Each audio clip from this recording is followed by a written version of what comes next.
Voici un node MCU, c'est le ESP8266 avec une connexion Wi-Fi, des pins en entrée, en sortie pour l'alimentation et pour le contrôle de GPIO, une alimentation aussi par USB comme moi j'utilise sur batterie externe, et aujourd'hui on va s'amuser avec.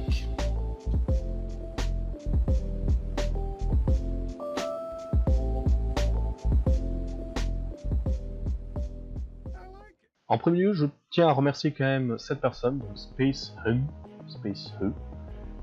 qui a posté tout son travail sur GitHub et le partage sur ses comptes YouTube, Twitter. Je mettrai tous les liens en description, c'est grâce à lui qu'on peut faire ça. Donc, qu'est-ce qu'on va pouvoir faire avec cet ESP? L'attaque principale, ça va être une attaque de désauthentification qui va interférer entre les clients et le point Wi-Fi qu'on aura sélectionné, donc le Wi-Fi victime entre guillemets. Pour ça, il va nous falloir flasher l'ESP avec le firmware qu'il faut. Donc là, la dernière version est à 1.6. C'est le GitHub de la personne que je vous ai dit juste avant, donc de Space Hun.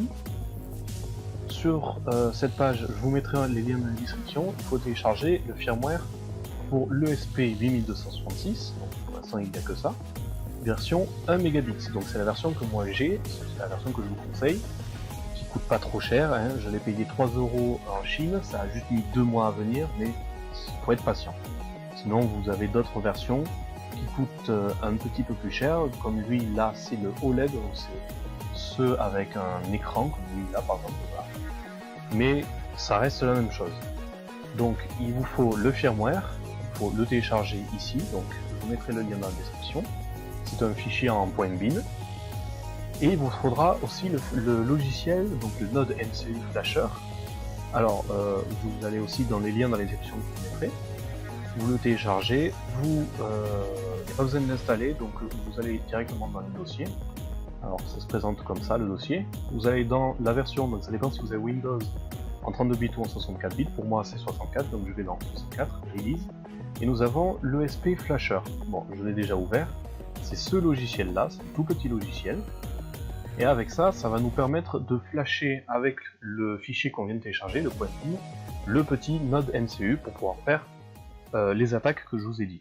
Donc pour pouvoir l'alimenter, c'est très simple, il vous faut un câble mini USB, et une alimentation 5 volts, donc la plupart du temps c'est un câble de chargeur pour portable Android.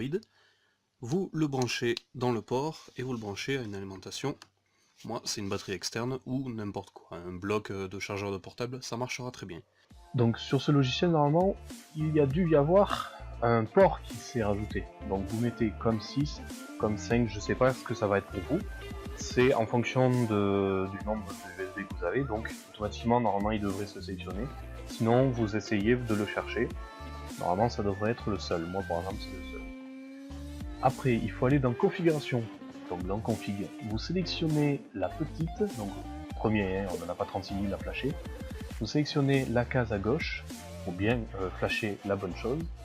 Vous cliquez sur la petite roue crantée et là vous allez chercher le fichier bin qu'on vient de télécharger.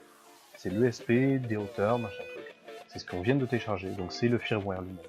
Faites ouvrir, vous revenez dans Advanced.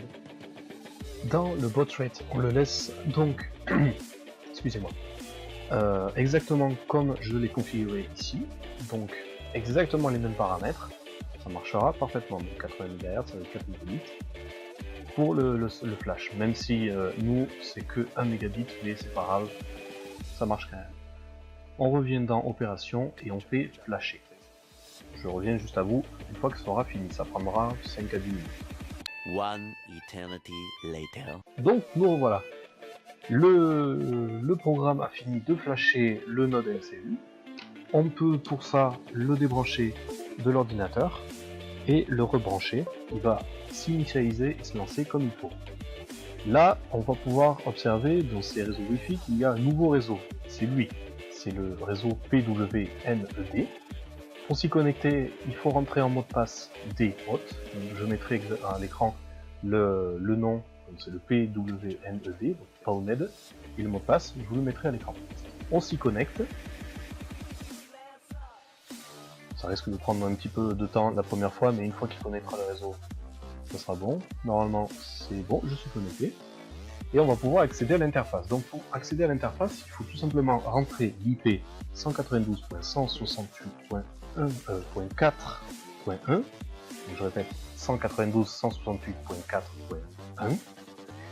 On va recevoir un message d'information qui nous dit, donc c'est un disclaimer, qui nous dit de faire attention. C'est pas vraiment un jammer comme il dit lui-même.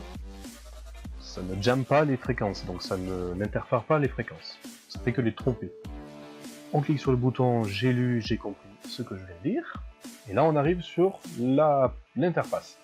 Donc l'interface, elle se présente comme ça. On a 4 onglets. Les paramètres, les attaques, les stations et les APS. Là on est sur APS. Donc les APS, c'est les points Wi-Fi qui sont disponibles autour de nous. En cliquant sur Scan, on a accès aux points Wi-Fi qui sont autour de nous. Donc là, il n'en voit qu'un, c'est normal, il n'y en a que un. Par le poney de lui-même, il ne va pas se scanner lui-même. Par exemple, on va le sélectionner. Si on veut attaquer un certain Wi-Fi, il faut connaître son nom. Vous le repérez dans cette liste, il y en aura plusieurs, par exemple, s'il y en a plusieurs. Vous le sélectionnez, vous pouvez en sélectionner plusieurs. Pour l'instant, on va en faire qu'un seul. Vous sélectionnez et vous allez dans Attacks. Dans Attaque, on peut voir qu'il y a en Selected APS, donc mon réseau à moi, qui est l'étoile de la mort, c'est le nom que je vais donner. Et on voit les 3 attaques différentes. Donc le DHOT, celle qu'on veut faire, qui nous permet de désauthentifier toutes les personnes connectées à ce réseau. Beacon et Probe Request. Donc Beacon et Probe Request, c'est à peu près la même chose. Ces 2 attaques, ce qu'elles font, c'est qu'elles permettent de créer d'autres réseaux Wi-Fi. Donc on peut en créer maximum 48.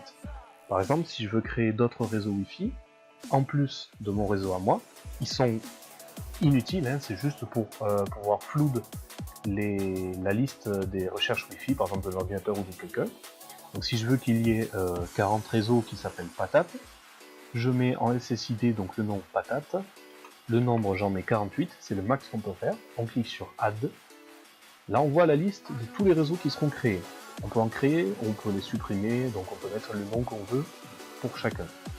Ne pas oublier de cliquer sur Save, on remonte en haut de la liste.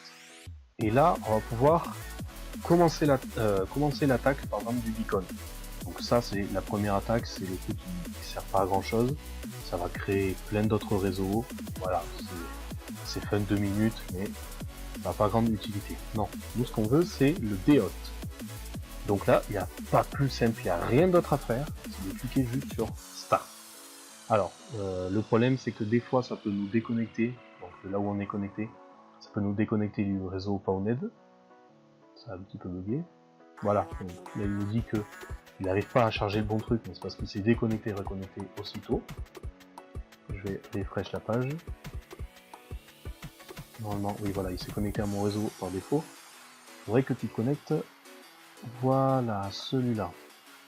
Voilà. Et là, on voit que l'attaque, elle est en cours. Donc, il envoie les informations. Et là, mon portable qui, par exemple, est à côté de moi, qui connectait toujours, lui, au Wi-Fi l'étoile de la mort, donc qui est ma victime, qui est sélectionné. Je peux vous le dire, il se connecte, il se déconnecte. Et si j'essaye d'accéder à Internet, à YouTube, à Facebook, à n'importe quoi, je pourrais vraiment pas du tout. Je n'ai plus du tout accès à Internet, vu que je me connecte, déconnecte du réseau. C'est aussi simple que ça, donc vous avez juste à brancher le mode AMCU, il s'allumera tout seul, vous vous connectez à son réseau Wi-Fi, de sur un portable ou de sur un ordinateur, donc il a du Wi-Fi, et de sur l'interface, vous le sélectionnez le Wi-Fi de la victime, donc ça peut être McDonald's France, ça peut être n'importe quel réseau, le réseau de votre voisin, s'il est tout le temps sur internet avec le son à fond, vous pouvez le déconnecter de son réseau Wi-Fi. Vous sélectionnez le réseau que vous voulez, vous allez dans l'attaque et vous cliquez sur DHOT. Donc voilà tout. C'est tout pour cette petite démonstration. Tous les liens sont en description pour l'acheter et surtout à SpaceE. C'est lui qui a fourni le plus gros du boulot, c'est-à-dire le fichier qu'il faut flasher pour l'utiliser comme je le fais là. Donc un gros merci à lui, c'est un anglais, je mettrai tous ses contacts en description.